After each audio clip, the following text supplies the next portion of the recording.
الحمد لله وكفى وسلام على عباده الذين اصطفى أما بعد فأعوذ بالله من الشيطان الرجيم بسم الله الرحمن الرحيم وما الحياة الدنيا إلا لهو ولعب وإن الدار الآخرة لهي الحيوان وما الحياة الدنيا إلا متاع الغرور.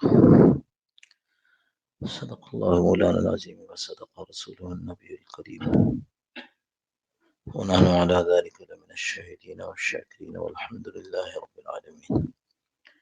اللهم صل على سيدنا مولانا محمد النبي الأمي وعلى آله وسلم تسليما كثيرا كثيرا. اللهم رب الحل والحرام يا رب البيت الحرام يا رب الركن والمقام أبلغ لروح سيدنا مولانا محمد منا السلام.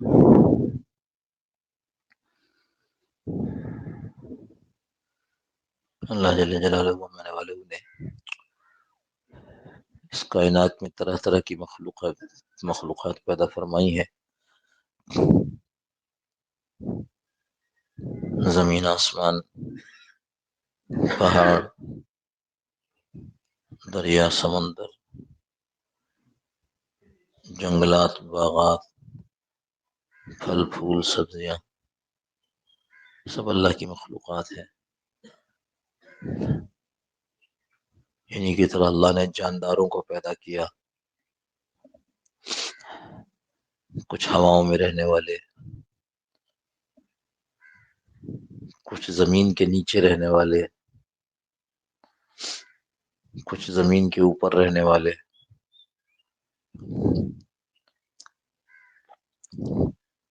وہ جتنے جاندار پیدا کیے ان کو ان کی ضرورت کے مطابق سامان مہیا کیا.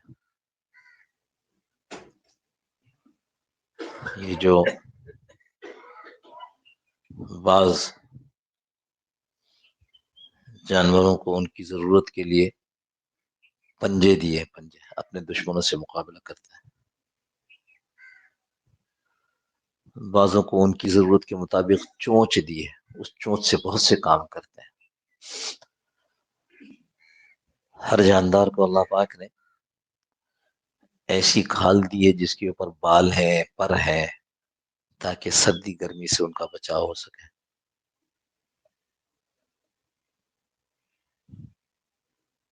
اور ایک بیچارہ، پتنی کہوں یا نہ کہوں، ایک بیچارہ انسان ہے، اس کو نہ پنجے دیے، نہ چونچ دی، نہ اس کے جسم پر سارے پر کھال پہ بال دیے کہ جس سردی سے محفوظ رہے.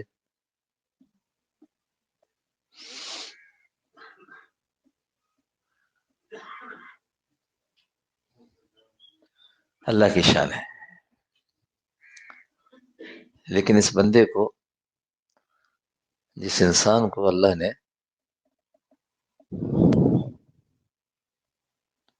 یہ معاملہ کیا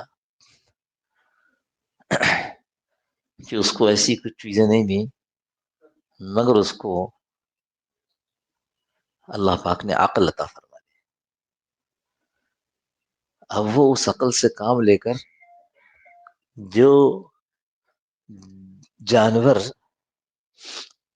اپنے پنجوں سے کام لیتا تھا، اس نے عقل سے کام لے کر ایسی چیزیں ایجاد کی کہ وہ پنجے کا کام کر رہی ہیں. وہ جو اس کو کھال ایسی دی گئی نرم نازک، سردی بھی گرمی بھی سب میں پریشان ہوتا ہے. اللہ نے اس کو عقل دی، اس نے اپنی سردی گرمی سے حفاظت کا سامان پیدا کر لیا، کپڑے،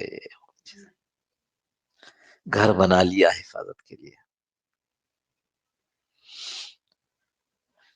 تو اللہ پاک نے انسانوں کو عقل نصیب فرما دی.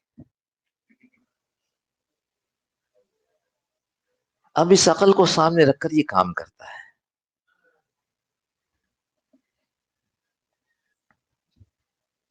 یہ دیکھتا ہے کہ پانی سے پیاس بجھتی ہے تو یہ پانی کا انتظام کرتا ہے. دنیا میں جتنی بڑی آبادیاں ہیں اور پرانی آبادیاں ہیں، وہ سب کے سب پانی پر ہے، میٹھے پانی پر ہے، سب کے سب. اور جو پانی پر نہیں ہے جیسے کراچی، یہ مصنوعی آبادی ہے، یہ مصنوعی آبادی ہے. اس آبادی کراچی کے متعلق تو نہیں کہتا، لیکن یوں کہا جاتا ہے کہ جہاں مصنوعی آبادی ہے وہ اصل میں ایسی جگہ تھی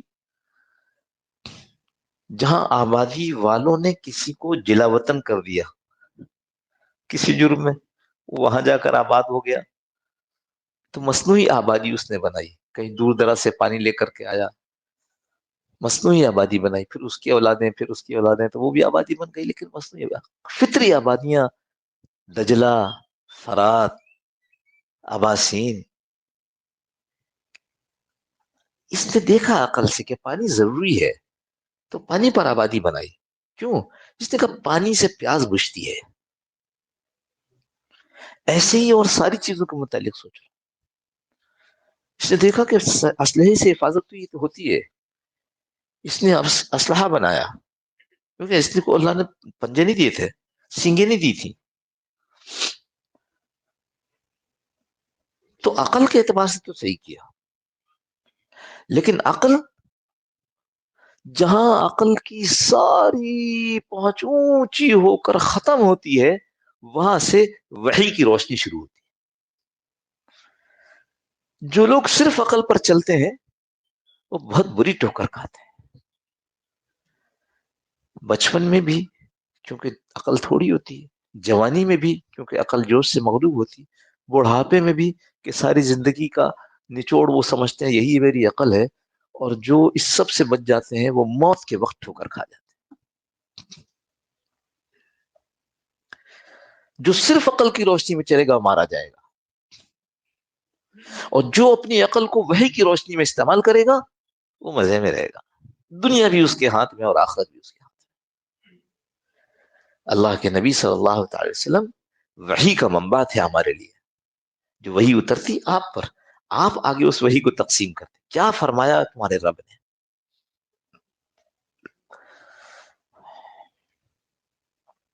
تو آج بھی ہمارے پاس وحی کی روشنی موجود ہے، لیکن ہماری تربیت ویسی نہیں ہوئی کہ ہم اپنی عقل کو وحی کی روشنی میں استعمال کریں. نتیجہ یہ ہو رہا ہے کہ بس عقل، پھر عقل، پھر عقل، پھر ٹھوکر کھائی، پھر عقل، پھر ٹھوکر کھائی، پھر عقل.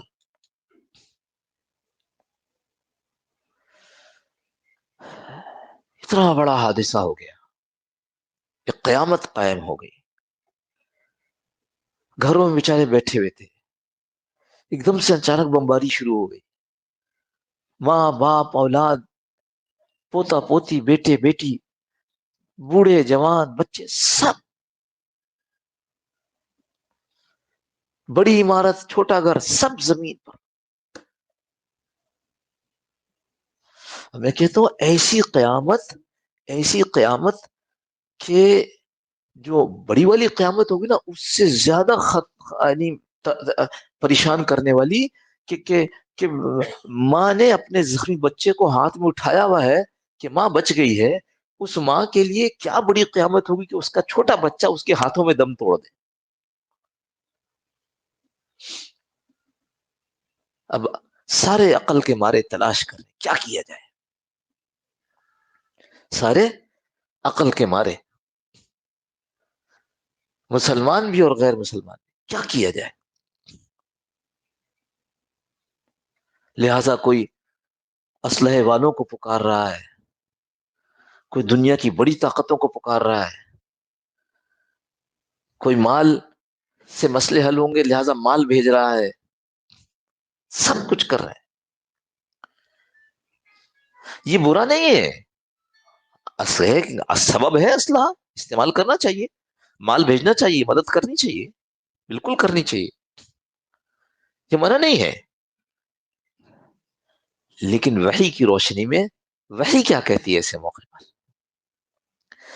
حضرات صحابہ بیٹھے تھے، حضرت رسول کریم صلی اللہ تعالی وسلم نے ارشاد فرمایا کہ ایک وقت ایسا آنے والا ہے، دیکھو وحی کی روشنی کیسے رہنمائی کرتی ہے. ایک وقت ایسا آنے والا ہے کہ دنیا کی قومیں تم پر ٹوٹ پڑیں گی، تمہارے اوپر لوگوں کو اس طرح چڑھائی کے لیے بلائیں گی جیسے لوگ بلاتے الا قصعتها، یہ جو کھانے کا برتن، کھانے کا پیالہ ہوتا ہے نا، اس کی طرف آئیے بھائی آپ بھی کھا لیجیے، آئیے بھائی آپ بھی آئیے، آپ بھی آئیے. حضرات صحابہ جنہوں نے بدر دیکھی، 313 تلواریں 4-5، سواریاں 2-3 اور 1000 اسلحے والے، سواریوں والے ان پر غالب آ گئے. انہوں نے ایسے ایسے حالات دیکھے غلبے کے، ان کی سمجھ میں نہیں آئی کہ کیا کہہ رہے ہیں آپ صلی اللہ علیہ وسلم. لیکن چونکہ حضور صلی اللہ علیہ وسلم نے کہا، اس لیے سرا خبر.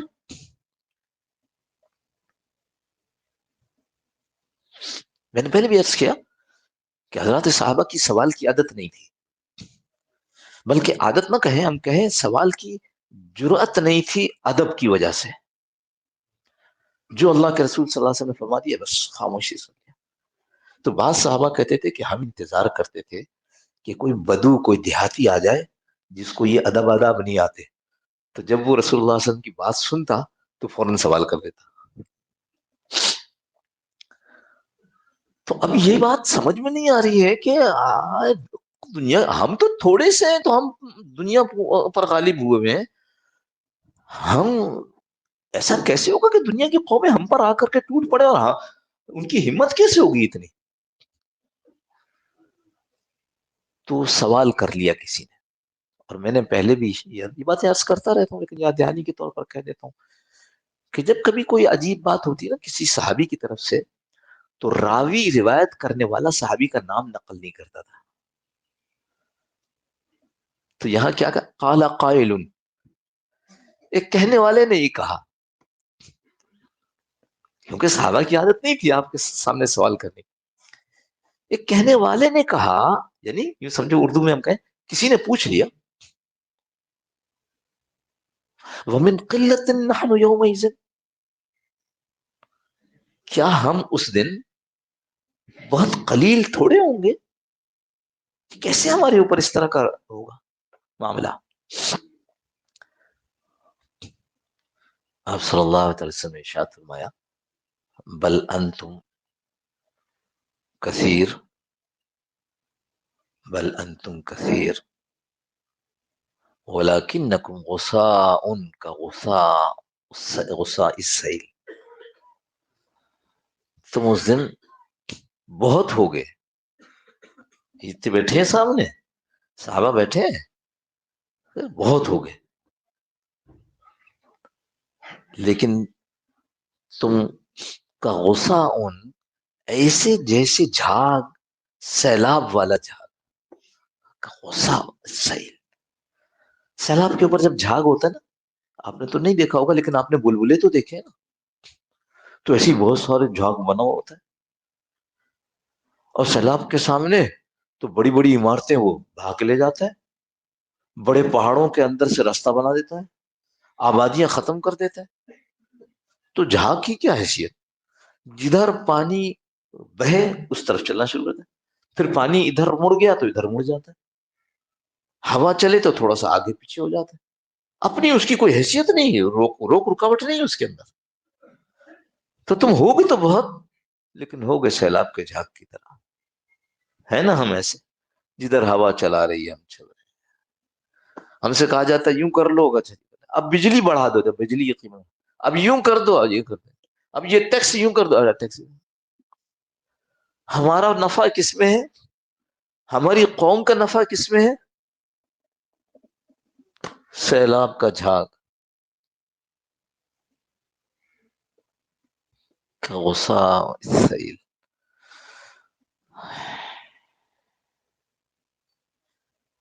اور پھر اللہ رب العزت کی بات حضرت صلی اللہ علیہ وسلم نے آگے نقل کی، وَلَيَنزِعَنَّ اللَّهَ فِي صُدُورِ عَدُوِّكُمْ الْمَهَابَةَ مِنْكُمْ. یہ بہت غور کی چیز ہے. ہم ترجمہ کرنے والے، ہم سننے سنانے والے، ہم نصیحتیں کرنے والے، ہم یوں کہہ دیتے ہیں کہ اللہ کے رسول صلی اللہ علیہ وسلم نے فرما دیا کہ تمہارے دشمنوں کے دل سے تمہارا روب اٹھ جائے گا. اللہ کے رسول صلی اللہ علیہ وسلم نے ایسے نہیں کہا. وَلَيَنزِعَنَّ اللَّهُ، اللہ تمہارے رعب کو تمہارے دشمنوں کے سینوں سے نکال دے گا. میں بار بار یہاں، آپ جانتے ہیں مجمع میں یہ بات کہتا ہوں، اللہ کو یاد رکھو. ہم کہانیاں سنا دیتے ہیں، متوجہ کر رہے ہیں اللہ کے نبی صلی اللہ علیہ وسلم، اللہ کر دے گا. یہ دیکھنا اللہ سے تعلق نہ ٹوٹنے پائے. اللہ سے تعلق ٹوٹ گیا، کیا کریں گے؟ اللہ تمہارا رعب جو آج کافروں کے سینے میں ہے، اللہ کافروں کے سینوں سے تمہارا رعب نکال دے گا. اور گرامر والے، عربی والے، وَلَيَنزِعَنَّ اللَّهُ، ضرور بھی ضرور تمہارا رعب اللہ نکال دے گا. تو اللہ ہمارے دشمن ہے کیا؟ نہیں، ہماری حرکتوں کی وجہ سے، ہمارے کرتوتوں کی وجہ سے یہ ہم پر ایک اللہ کا سمجھو عذاب ہوگا. وَلَيَنزِعَنَّ اللَّهُ فِي صُدُورِ عَدُوِّكُم مِّن صُدُورِ عَدُوِّكُم الْمَهَابَةَ مِنكُم، تم سے جو وہ روب کھاتے تھے، جو تمہاری ہیبت تھی، وہ سب ختم ہو جائے گی. وَلَا يَقْذِفَنَّ اللَّهُ قُلُوبَكُم الْوَهْنَ، اور تمہارے قلوب کے اندر اللہ وہن ڈال دے گا. کون ڈالے گا بھائی؟ اللہ ڈالے گا. دشمن نہیں ہے، ہمارا خالق ہے، مالک ہے، ہم سے بہت محبت کرتا ہے، ہمارے اوپر حالات اسی لیے لاتا ہے کہ ہم اس کی طرف متوجہ ہو جائیں. تو وہ وہن دل میں ڈال دے گا ہمارے کرتوتوں کی وجہ سے. اور پھر وہ تو عرب تھے، وہ نہ انگریز تھے، نہ فرانسیسی تھے، نہ پشتو والے تھے. وہن تو خوب جانتے تھے. جب اللہ کے نبی صلی اللہ علیہ وسلم نے فرمایا کہ تمہارے دلوں میں وہن ڈال دیں گے، تو وہن جانتے تھے. قرآن کریم میں وَإِنَّ أَوْهَنَ الْبُيُوتِ لَبَيْتُ الْعَنْكَبُوتِ، یہ جتنے گھر ہیں ان میں سب سے کمزور گھر کس کا ہے؟ مکڑی کے. تو ان اوہن البیوت، سب سے کمزور. تو وہن تو سمجھتے تھے نا، وہن کا مطلب کیا ہوتا ہے؟ کمزور.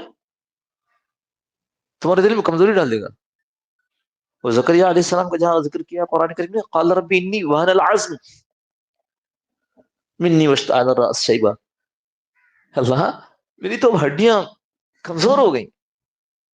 وہن، قال ربی انی وہن العظم، وہن. اللہ کے نبی صلی اللہ علیہ وسلم نے کہا تمہارے دل کے اندر اللہ وہن ڈال دے گا. تو میرے اللہ نے انتظام کیا. اگر بات یہاں پر ختم ہو جاتی اور صحابہ اپنی عادت کے مطابق خاموش رہ جاتے، تو آج کے زمانے کا آدمی کھڑا ہو کر کہتا دیکھو ہم کہہ رہے ہیں اللہ نے ہمارے دل میں کمزوری ڈال دی ہے. ہاں، کمزوری ڈال دی ہے. ہمارے پاس ٹیکنالوجی کی کمزوری ہے، ہماری تعلیم کی کمزوری ہے، ہماری معیشت کی کمزوری ہے. پتہ نہیں کیسے کیسے لوگ گھما پھرا کر ہم کو پھر دنیا پر لا کر کھڑا کر دیتے. لیکن اللہ مہربان. پھر کسی صحابی کے دل میں آیا، اور صحابی کا نام نقل نہیں کیا گیا. قال قائل، ایک صاحب نے پوچھ لیا، ومل وہن، تو یہ وہن کیا ہے؟ میں کہہ رہا ہوں عرب تھے، پتا تھا کہ وہن کا مطلب کمزوری ہے، لیکن میرے اللہ نے میرے آپ کے لیے قیامت تک کے آنے والے مسلمان کے لیے راستہ صاف کیا کہ کسی کو اپنی طرف سے اپنی مرضی سے تشریح کرنے کی ہمت نہ ہو. حضرت رسول کریم صلی اللہ علیہ وسلم نے ارشاد فرمایا وہن کیا ہے؟ حب الدنیا و کراہیت الموت. خدا نہ خواستہ اگر یہ سوال نہ ہوتا تو آج تو مولوی صاحب کو ممبر سے اتار دیا جاتا. کیسی باتیں کرتے ہیں. وہن کا مطلب کمزوری ہے. ہم ٹیکنالوجی میں کمزور ہیں، سائنس سے پیچھے ہیں، اسلحے میں کمزور ہیں، تعلیم میں پیچھے ہیں، معیشت خراب ہے. اللہ کے نبی صلی اللہ علیہ وسلم صاف کر دیا. دنیا کی محبت وہن، ہم جس وہن کی بات کریں وہ کیا ہے؟ دنیا کی محبت تمہارے دل میں ڈال دی جائے گی. وہ کراہیت الموت، اور موت سے کراہیت تمہارے دل میں ڈال دی جائے گی. تو عقل کے ساتھ کیا ہو؟ وحی کی روشنی. وحی کی روشنی میں ہم دیکھیں کہ اب ہمارا مسئلہ کیسے حل ہوگا. دنیا کی محبت دل سے نکالنی ہوگی. اور موت سے محبت کرنی ہوگی. آپ کو وہ موت سے کیسی محبت؟ موت تو موت تو مر جائے گا آدمی، اس سے محبت کیسے کرے؟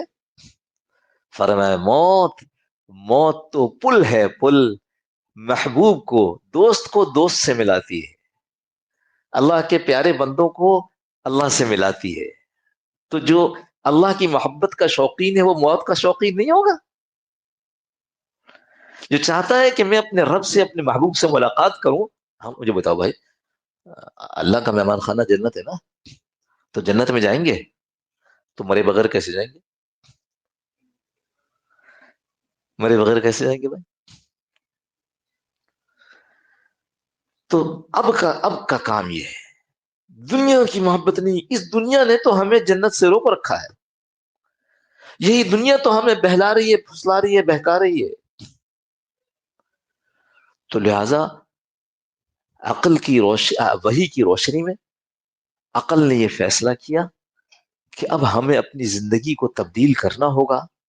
ایسے اعمال افعال اختیار کرنے ہوں گے کہ دنیا سے محبت ختم ہو جائے اور اللہ سے محبت شروع ہو جائے. موت، اللہ سے محبت میں نے موت کی جگہ پر کہا کہ موت کی کراہیت ختم ہو جائے. اور یاد رکھو، جو موت سے نہیں ڈرتے ان سے پھر دنیا ڈرتی ہے. کیسے لوگ تھے؟ وہ یوں نیزہ مارا ہے اس نے سامنے سے بالکل، تو سامنے سے نیزہ آیا اور پیچھے سے نکل گیا. اور وہ کیا کہہ رہے ہیں؟ خدا کی قسم فزت رب الکعبہ، رب کعبہ کی قسم میں تو کامیاب ہو گیا. ارے تو مر گیا، تیرے بیوی بچے، تیرے مال، تیری جائیداد، تیرا گھر، تیرا سب کچھ ختم ہو گیا. تو کیا کہہ رہا ہے؟ یہ کوئی انہونی بات نہیں کر رہے ہیں. بس یہ تھا کہ جن لوگوں نے وحی کی روشنی کو استعمال کیا تھا، یہ ان کی زندگیاں ایسی تھی. حضرت سعد بن ابی وقاص ایرانیوں کا لشکر سامنے ہے، اس کے سپہ سالار کو کہتے ہیں یاد رکھو میرے ساتھ ایسے لوگ ہیں جو موت کو ایسا محبوب رکھتے ہیں جیسے تم لوگ شراب کو محبوب رکھتے ہو. شرابی سے پوچھو شراب دیکھتے اس کا کیا حال ہوتا ہے. موت کو محبوب رکھتے ہیں. تو ایسوں سے کون مقابلہ کر سکتا تھا؟ اور آج بھی ہم نے دیکھا اس زمانے میں بھی جنہوں نے موت کو محبوب رکھا، بڑی بڑی سپر پاور، گھبرا کر یہ نہیں کہا، ہاں گھبرا کر یہ نہیں کہا کہ ہم تمہارے اوپر بم مار دیں گے. مار دو نا بم، ہم تو مور کے بیٹھے ہیں. کہ نہیں نہیں تم یہ دہشت گردی کرتے ہو، پھٹ جاتے ہو، اس سے تو ہمارے لوگ مر جاتے ہیں. ان کو موت سے محبت ہی نہیں ہے. ان کو موت سے محبت نہیں ہے. وہ جاتے ہیں اور اپنے آپ کو، تو کیا دنیا کا کی سپر پاور ٹھہر سکی؟ 45 ملکوں کی فوج ٹھہر سکی؟ موت سے محبت اور دنیا سے نفرت. میں پھر کہوں، ہمارے حضرت رحمۃ اللہ نے ایک دفعہ بہت کھل کر فرمایا، جب میں نے ایسی دنیا کی مذمت بیان کی تو انہوں نے مجھے مائک ہاتھ سے لے لیا اور کہا کہ وہ بھائی دنیا کو لات مت مارنا، لات ٹوٹ جائے گی. کہا ہم اس دنیا کی مذمت بیان کرتے ہیں جو دنیا آخرت سے غافل کرتی ہو. اور جو آدمی دنیا کو استعمال کر کے دین حاصل کر لے، دنیا کو استعمال کر کے اپنی آخرت بنا لے، وہ دنیا مذموم نہیں ہے، وہ دنیا قابل مذمت نہیں ہے، وہ دنیا تو مبارک دنیا ہے. تو جب ہم کہہ رہے ہیں حب الدنیا، تو اس دنیا کی جس دنیا نے ہمیں اپنا بنا کر اور آخرت سے چھڑوا دیا. اور اس کے لیے کہتے ہیں بھائی خانقاہوں میں آؤ، اللہ والوں کے پاس بیٹھو. یہ اللہ کی محبت کہاں سے ملتی ہے؟ دکان سے؟ یہ اللہ والوں سے ملتی ہے. جیسے مال والوں کے پاس بیٹھنے سے مال کی محبت پیدا ہوتی ہے، دنیا والوں کے پاس بیٹھنے سے دنیا کی محبت پیدا ہوتی ہے، ہاں ایسے ہی اللہ والوں کے پاس بیٹھنے سے اللہ کی محبت پیدا ہوتی ہے. لازم پکڑ لیجئے، یہ ہماری ضرورت ہے، ہم اس کے بغیر نہیں رہ سکتے. ہماری سارے دکھوں کا علاج یہ ہے کہ جو سبب اختیار کر رہے ہو اس کو وحی کی روشنی میں اختیار کرو، وحی کی روشنی کے بغیر نہیں، اپنی عقل سے نہیں۔ اس عقل کو یہ دیکھو کہ اس عقل کو اللہ کے نبی صلی اللہ علیہ وسلم نے کس طرح استعمال فرمایا۔ یہ ہمارے دکھوں کا حل ہے۔ جو قیامت آج آئی ہوئی ہے، اس قیامت کا حل یہ ہے، جتنے سبب اختیار کرنے چاہیے۔ جو لوگ جسمانی طور پر کام کر رہے ہیں، وہاں لڑ رہے ہیں، اللہ ان کی شہادتوں کو قبول فرمائے اور ان کے زخموں کو جلدی اچھا کر کے دوبارہ آگے بھیجے۔ ان کی عورتوں کو ہمت دے کے ایسے ہی جوان جنا کریں۔ ان کے بچوں کو ایسا بنا کہ وہ آگے بڑھ کر کے کفر کا سر توڑنے والے۔ اور ہمارے ہاں بھی ایسا، اللہ ہمیں بھی یہ غیرت ایمانی نصیب فرمائے۔ تو جو جسمانی طور پر ساتھ دے رہے ہیں بہت اچھا، ورنہ مال سے مدد کی جائے۔ دیکھ لیں کہ کون سے لوگ ہیں جو کہ مال کو واقعی صحیح طور پر وہاں پہنچا بھی رہے ہیں۔ اور تیسری بات جو میں نے پہلے بھی عرض کی کہ دشمن کو نقصان پہنچایا جائے، دشمن کو معاشی طور پر نقصان پہنچایا جائے، یعنی اس کے مصنوعات کا بائیکاٹ کرو۔ میں نے پہلے عرض کیا تھا حضور صلی اللہ علیہ وسلم نے صحابہ کو کہا کہ وہ لشکر آ رہا ہے، لشکر نہیں، وہ قریش کا قافلہ آ رہا ہے تجارت والا، اور مکہ مکرمہ کی طرف جا رہا ہے، اس پر چھاپا مار رہا ہے۔ نعوذ باللہ، نعوذ باللہ، نعوذ باللہ۔ ہم یہ سوچ سکتے ہیں کہ حضور صلی اللہ علیہ وسلم مال کے لیے گئے تھے؟ ان کے ہاں تو دنیا کی قیمت پتھر کے پر کے برابر بھی نہیں ہے، تو کیوں گئے تھے؟ نہیں سوچتے ہیں، کہانیاں سننے کے عادی ہوئے نا، غور کرنے کے عادی نہیں ہے۔ اسی لیے گئے تھے کہ وہ جو دشمن آ رہا ہے اس کو معاشی نقصان پہنچایا جائے۔ یہ آج کے لوگوں کی نہیں عقل کہ وہ بڑے عقل والے ہیں، دیکھو معاشی طور پر لوگوں کو قابو کیا ہوا ہے، نہ نہ، یہ پرانی چیز ہے، دشمن کو معاشی نقصان پہنچانا۔ اور جن جن لوگوں نے صحیح یعنی غور فکر کے ساتھ قرآن کا اور حدیث کا اور سیرت کا مطالعہ کیا ہے، یہ جو قافلہ تھا، اس قافلے کو تجارت کا سامان لے کر جو بھیجا گیا کہ تجارت کر کے مال کما کے لے کے آؤ، تو یہ کہا گیا تھا کہ بدر کا بدلہ لینا ہے۔ یہ کہا گیا تھا کہ بدر کا بدلہ لینا ہے، اس لیے جتنے لوگ مال لگا سکتے ہو لگاؤ، تاکہ زیادہ سے زیادہ مال ہاتھ میں آئے تو ہم بدر کا بدلہ لے سکیں۔ اللہ کے نبی صلی اللہ علیہ وسلم نے ان کو معاشی نقصان پہنچانے کے لیے، ورنہ تو لشکر تیار کر کے لے جاتے نا، وہ تو کبھی تجارتی قافلے پر چھاوا، تجارتی قافلے کے ساتھ کیا ہے، کچھ جس کو آج کل کہتے ہو کچھ گارڈ ہوتے ہوں گے بس۔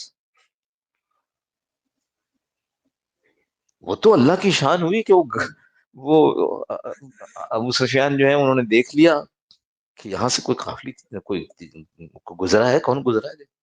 معلوم ہوا کہ جی وہ مدینے والے نکلے، انہوں نے دیکھا وہ مینگنی اونٹ کی توڑ کے تو گٹھلی کے نا، اس کا مطلب مدینے والے ہماری تلاش میں، وہ ادھر سے گزر گئے اور گزر کے وہاں سے پورا لشکر تیار کر کے لے آئے۔ تو معاشی نقصان پہنچانا، رات میں بات کر رہا تھا ان حضرات سے جو رات کو مجلس میں تھے، میں نے کہا دیکھو اب تک جو تم معاشی نقصان پہنچا رہے ہو نا، وہ سبب سمجھ کر پہنچا رہے ہو، تو تمہیں اس کا اجر ملے گا، لیکن اپنا اگر اجر بڑھانا چاہتے ہو تو اس کو سنت سمجھ کر کے کرو، سنت کا ثواب ملے گا۔ میرے نبی صلی اللہ علیہ وسلم نے ایسا کیا تھا، لہٰذا میں بھی یہ طریقہ اختیار کر رہا ہوں، تو مدد کرنے کا ثواب الگ اور سنت سمجھ کر کرنے کا ثواب الگ۔ بہرحال تو اب ساری دنیا میں دعائیں ہو رہی ہیں، اور دعا اللہ کرے اللہ پاک کسی کی بھی ایک کی بھی دعا قبول کرے تو مسئلہ حل ہو جائے۔ مگر دعا کی قبولیت میں رکاوٹ ہے۔ سب سے پہلی رکاوٹ کیا ہے؟ جمعہ میں امام صاحب دعا کر رہے ہیں، خوب دعا مانگ رہے ہیں، اور سارے مقتدی آمین آمین آمین، جلدی ختم کریں نا، دعا کیا اتنی لمبی کر دی، آمین آمین، ابھی فلاں جگہ میٹنگ ہے، آمین آمین۔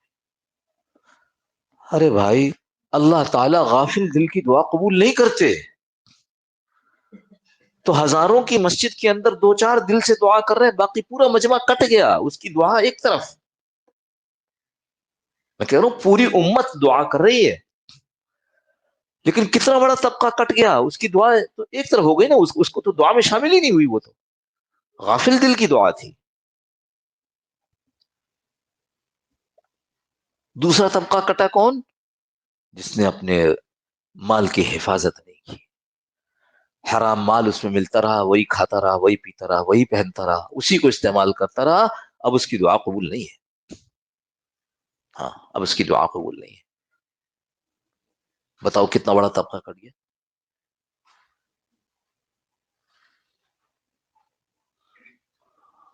بعض بزرگوں نے فرمایا کہ قیامت کے قریب ایسا وقت ہوگا کہ سود کے دھوئیں سے تو کوئی نہیں بچ سکے گا، سود نہیں لے گا، لیکن سود کا جو دھواں ہوگا نا وہ تو لگ ہی جائے گا۔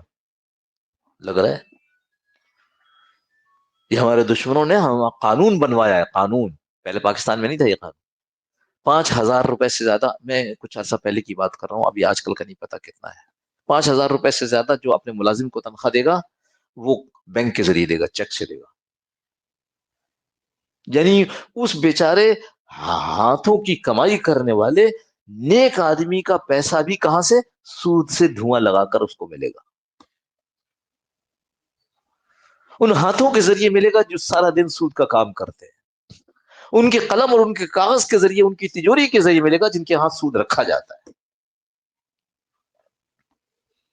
ہمارے ایک استاد ہم سے کہنے لگے تمہیں پتہ ہے کہ سود کا سب سے ادنا درجہ، ادنا اثر کیا ہوتا ہے؟ میں نے کہا اتنی بتا دیجیے۔ فرمایا کہ سود کا سب سے ادنا اثر، کم سے کم اثر سود کا یہ ہوتا ہے کہ آدمی کے دل سے جذبہ جہاد نکل جاتا ہے۔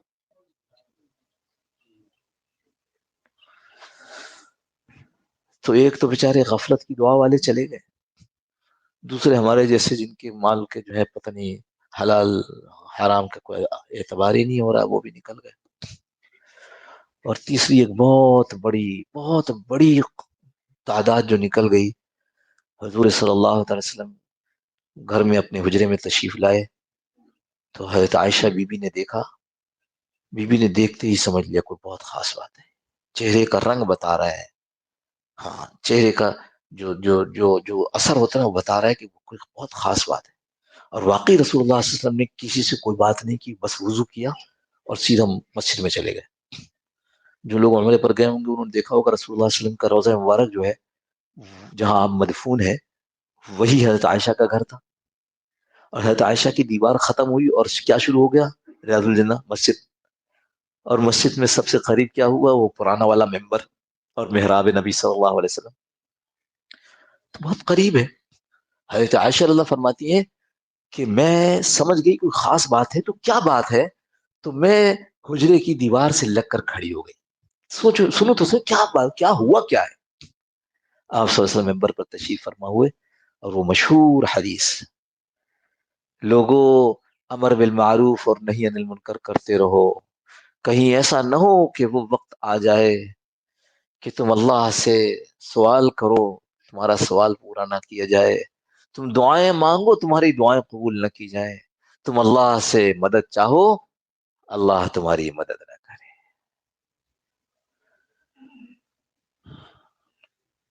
بتاؤ کتنا بڑا مجمع کٹ گیا۔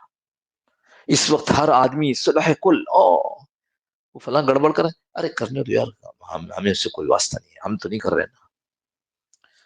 امر بالمعروف، لوگوں کو اچھائی کی طرف بلانا، ان کو حکم دینا نیکی کا، برائی سے بچانا، ان کو برائی سے بچانے کی کوشش کرنا، یہ ضروری ہے، ورنہ دعائیں قبول نہیں ہوں گی۔ ہاں یہ تیسرا بڑا طبقہ ہے جو کٹ رہا ہے، اور یہ بہت بڑا طبقہ ہے، چھوٹا طبقہ نہیں ہے، بہت بڑا طبقہ ہے۔ ہاں یہاں پر یہ عرض کر تو بہت صفائی کے ساتھ، میں یہ نہیں کہہ رہا ہوں کہ جو گشت نہیں کرے گا اس کی دعا قبول نہیں ہوگی، جو چلہ نہیں لگائے گا اس کی دعا قبول نہیں ہوگی۔ گشت اور چلہ تو دعوت کے کام پر، نہیں منکر والے اور امر بالمعروف والے کام پر لانے کی کوشش ہے، اجتماعی شکل ہے جس میں سکھا دیا جاتا ہے۔ جی میں کہہ رہا ہوں امر بالمعروف، اور جو ہر وقت ہر آدمی کی ذمہ داری ہے،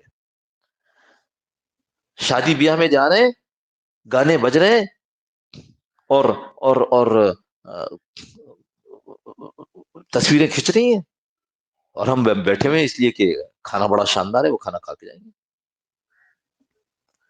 جو منکر کو دیکھے جو منکر کو دیکھے وہ اس کو اپنے ہاتھ سے روک دے، اگر اس پر قدرت نہ ہو کہ بھائی میں کیسے اتنے بڑے مجمع کو ہاتھ سے روک سکتا ہوں، اس پر قدرت نہ ہو تو زبان سے، یعنی زبان سے سمجھائے.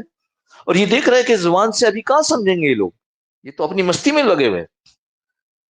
کیا فرمایا؟ فَإِن لَّمْ يَسْتَطِعْ فَبِقَلْبِهِ، دل سے اس کو برا سمجھے.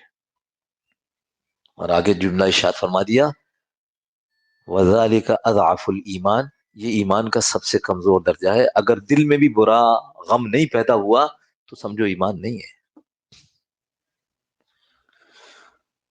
آپ بتاؤ کتنی شادیاں ہیں ایسی جن میں ہم شریک ہوتے ہیں اور ہم آخر تک شریک رہتے ہیں، نہ ہاتھ سے نہ زبان سے اور نہ دل میں اس کی قباحت آتی.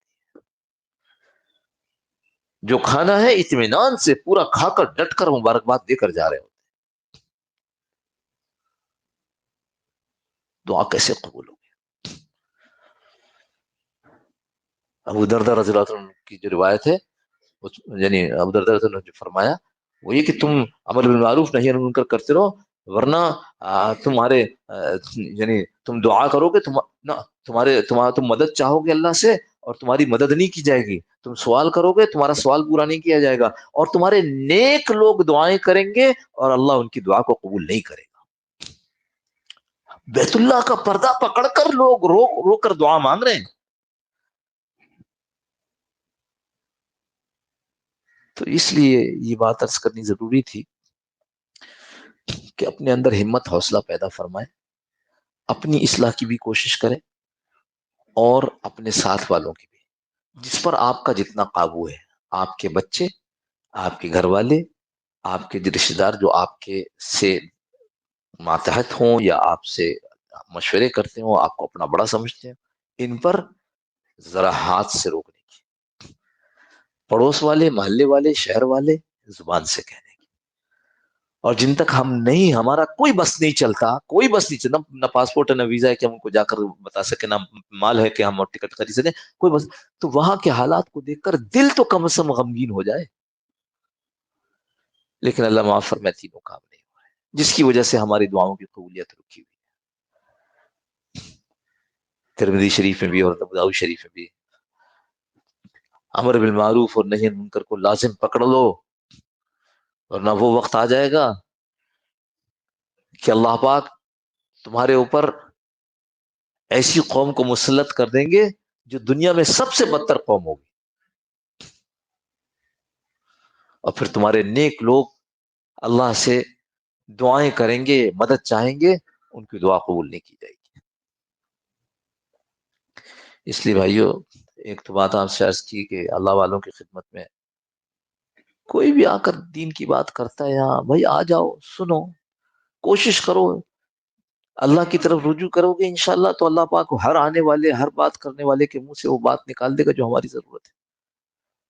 اور دوسری بات یہ ہے، دعا غفلت سے نہ ہو، اپنے مال کو پاک رکھنے کی کوشش کیجیے، اور امر بالمعروف نہی عن المنکر کو سختی سے پکڑ لیجیے. اس کی چھوٹ نہیں ہے، چھوٹ نہیں ہے، یا تو ہاتھ سے روکنا ہے یا زبان سے سمجھانا ہے. ان چیزوں میں فتنے کا ڈر ہے تو کم از کم دل سے برا سمجھنا ہے، اور دل سے برا جو سمجھے گا، جس کو غم ہوگا اس کا، پھر اس کی کیفیت وہ نہیں ہوگی جو ہماری اور آپ کی کیفیت ہے. اللہ صلی اللہ علیہ وسلم.